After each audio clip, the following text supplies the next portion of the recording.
From Hollywood, it's time now for... Johnny Dollar. Mr. Dollar. Well, this is Jed Bramler. Oh, hiya, Constable. Reckon I got the wrong number. I was calling the Shady Lane Cafe. Now, you've got it. I'm sitting right here at the counter. Yes, well, but where's Millie, Mr. Dollar? She's busy crying at the moment. I'm waiting for her to get through and hoping she'll confess to murder. Now, you hadn't ought to gone and made her cry that way.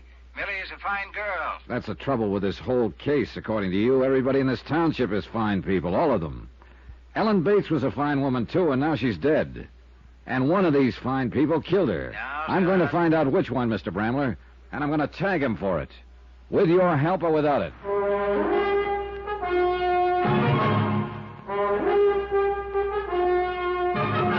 Tonight, and every weekday night, Bob Bailey in the transcribed adventures of the man with the action-packed expense account, America's fabulous freelance insurance investigator. Yours truly, Johnny Dollar.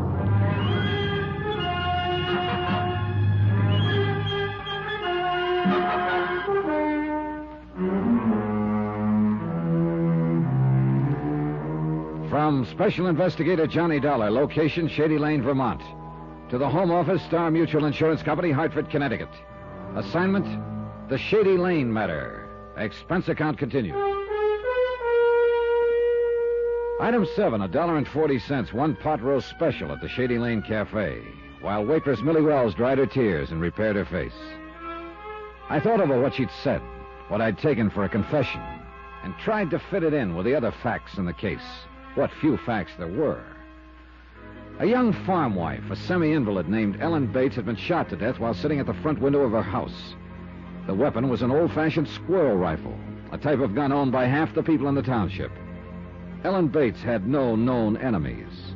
Her husband, beneficiary of a $10,000 insurance policy on his wife's life, had been accused by a spiteful neighbor of carrying on with pretty waitress Millie Wells. It's a lie, Mr. Dollar. Anyone who says Ben and I were seeing each other or even thought of such a thing before his wife's death is a mean, vicious liar. All right, take it easy now. Take it easy. There's no point in getting yourself all worked up and starting to cry again. Ben's a fine man, straight and decent. And it makes me boil to have some low, sneaking gossip try to smear his reputation without reason. It reflects on your reputation a little, too, Millie. I don't care about me. I told you what I've been through. I'm used to it. Do you ever get used to something like that? No, not really. A murder charge isn't an easy thing to forget. You dream about it nights. The prison, the courtroom, the trial, the things they said about you. But you were acquitted, finally. I was acquitted, and I was innocent. But just being tried for murder brands a person for life. What were the details of the case? First, let me tell you about Ben. You haven't met him yet, Mr. Dollar. You don't know him. And I know the line you're thinking along. It's the way things point, Millie. Then things point wrong, that's all. Maybe. Go on. Well, he's been coming in here for the last 6 months. Not often, just every once in a while, just to eat. Does Ben know you stood trial on a murder charge? He does now. He didn't before his wife was killed. We just made conversation, that's all. And since her death? There's been no carrying on, as some people choose to think. One day Ben said, Millie, when this mess is all settled, I'd like very much to see more of you. That's all? That's all. And that's enough. Because I love him. About the trial, Millie. It was 4 years ago, in Chicago. I was working for a family on the west side as a nursemaid, governess. They were wonderful. What happened? The wife died suddenly, under strange circumstances. It could have been an accident, or it might have been poison. I thought you already knew about it. That's why I blurted it out that way. Oh, I'd have found out anyway, sooner or later. Yes, I know. It was in all the headlines. The same things that they'll be saying about me here. What do you mean? I was accused of murdering the wife because I was in love with the husband. I left the Shady Lane Cafe, and the tortured girl whose secret, close hidden for 4 frightened years, was now the property of a stranger. It was late now, and the town square was dark and deserted. A stark white moon was climbing the eastern sky, and the soft summer night's breath stirred in the leafy tops of the maples, whispering other secrets. Secrets the villagers dared not stay abroad and listen to. A fantasy, sure, pure and simple. Maybe it was a bad slice of pot roast. Anyway, the dim light burning in the office of Constable Jed Bramler brought me back to harsh reality. Come in, Mr. Dollar. Come in, pull up a chair. Okay, thanks. That girl stopped crying yet? Sniffling a little, maybe, but she's practically stopped. For the time being, at least. Mean something by that? You know what I mean by it. Yeah, I reckon you must have found out about her past, so to speak. You knew about it? Yeah, since the day she came to town. Stopped in to see me, told me all about it. Well, you were keeping it pretty quiet, weren't you? It was told in confidence, Mr. Dollar. All right, but this is a murder case. It don't have no bearing. Millie ain't involved. Would you mind if I had a chance to decide that once in a while? Didn't know you'd be interested. Don't you realize that Millie Wells may be the reason for the killing? Still beating a dead horse, eh? I think that horse is coming to life, Mr. Bramler. You do? The way things stand right now, a prosecuting attorney could go into court with a pretty strong case. The charge, first-degree murder. Accused, your friend Ben Bates. You ain't met Ben yet, Mr. Dollar. No, I haven't met him, but the facts add up. It's an old story. Yeah, it's a downright classic. An invalid wife, a pretty girl, a rundown farm that doesn't look as though it's made a profit in years. A $10,000 life insurance policy dangling like a carrot. Yeah, fact is, it's even worse a picture if you're a mind to look at it that way. How? That farm of Ben's ain't only run down, it's mortgaged to the hilt. Oh. Ben needed money for Ellen's operations. She'd had 3 in the last year and a half. He tried every way he knew how to, but the banks wouldn't touch it. Well, in that case... Martin Preeny, his next-door neighbor, come through and helped him out. $7,500. Is the farm worth that much? Nope. Wouldn't bring $4,500 if it was sold tomorrow. That's what I mean. Ben feels pretty obligated. And the $10,000 from that policy on his wife would have taken the pressure off all the way around. Plus, leave him free to marry Millie Wells. All right. I know it adds up that way. I've been studying over this thing for a month now, trying to figure out some other way of explaining it, hoping that somebody would show their hand. Yes, make a move of some kind. And nothing's happened, huh? No. Whoever done it is just sitting tight, waiting. Might be a good thing that you come along. Might jar things loose a little. Yeah. Well, whether I'm right or wrong, one thing we've got to jar loose is that gun. That's a fact, all right.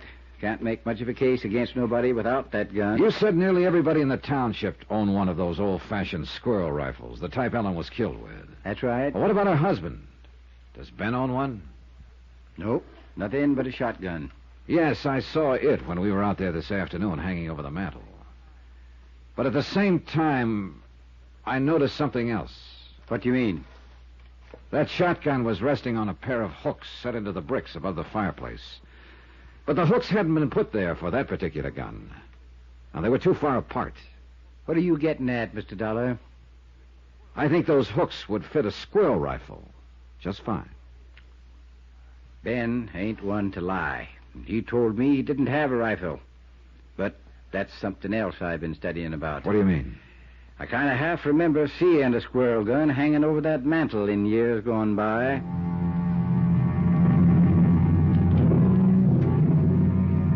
Expense account item 8, $3. Car expense for another trip out to the Bates farm. A late night trip this time, and the last one, I hoped. Constable Bramler had suggested that my being in the case might help stir things up. Good, I was all for it. And not just stir things up, but wind them up. Tonight, maybe, if we caught Ben Bates at home. Lights on inside. Yeah, he must be here someplace.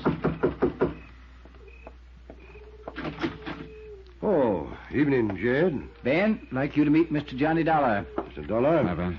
You fellas are out late. Little, I reckon. Mind if we come inside, Ben? Oh, sure. Sorry, Jed, I didn't think. Well, let's go on back through to the kitchen. That's about the only room I use since... Well, anymore, I mean. Set yourselves down there at the table. I'll get us some lemonade if there's any ice left. Oh, a lemonade lift would suit me fine. Don't go to no trouble for us, Ben. No trouble at all. Got it already made. Just have to chip a little ice into it. I reckon you'll kind of have to bear with me. I'm not much used to having callers come around since Ellen. It's all right, Ben.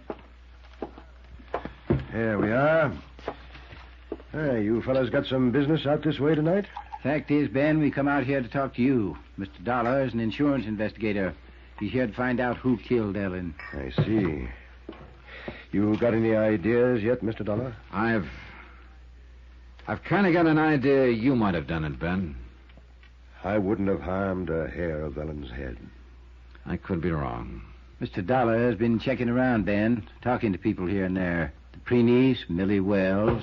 What's Millie got to do with it? Nothing, maybe. Or she might be part of the motive.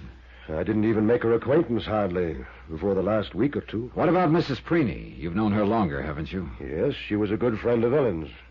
Why? She thinks you killed your wife. She wrote an anonymous letter about it to the insurance The company. woman's crazy. I knew she never liked me for some reason, but I sure wouldn't figure her to go that far. Ben, whatever happened to that squirrel rifle you had around the house? Why, the week before Ellen died, somebody... Yes, Ben? No, I didn't lie to you, Jed, not actually. When I told you I didn't have a rifle like that, I didn't. Not then. And you didn't ask me if I had one. What happened to the rifle? Well, it was stolen the week before Ellen was killed. I haven't seen it since. Mm-hmm. No, that's the truth, Mr. Dollar. You didn't report it being stolen? Ellen asked me not to. She figured she knew who took it, and she wanted to give them a chance to make good. You know how she was. But after she'd been shot by that same kind of rifle, you still didn't report it. Report afterward that the gun had been took before? Who might have taken it, Ben? I've tried to think. Wasn't nobody came here that week except Mrs. Preeny and Grody Hawkins. Grody Hawkins. That's the hired hand we met here this afternoon, Mr. Dollar. Yeah, I know. The one who was a dead shot with a gun. No. Grody wouldn't kill nobody. He's a little touched, maybe, but he's good-hearted and gentle. Is he another one of your pets, Constable? Don't you care whether the killer is identified? It's kind of a funny question to ask a murder victim's uncle. Uncle? Mr. Bramler, was Ellen Bates your niece? She was. I didn't think to mention it, Mr. Dollar. Just figured you knew, I guess. And anyhow, it don't have no bearing.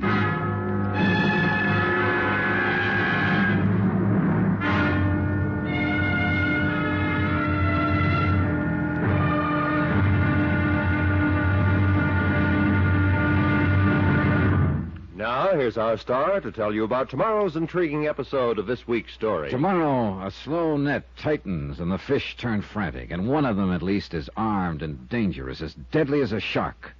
Join us, won't you? Yours truly, Johnny Dollar.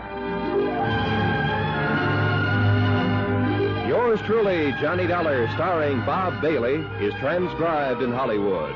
Written by Les Crutchfield, it is produced and directed by Jack Johnstone.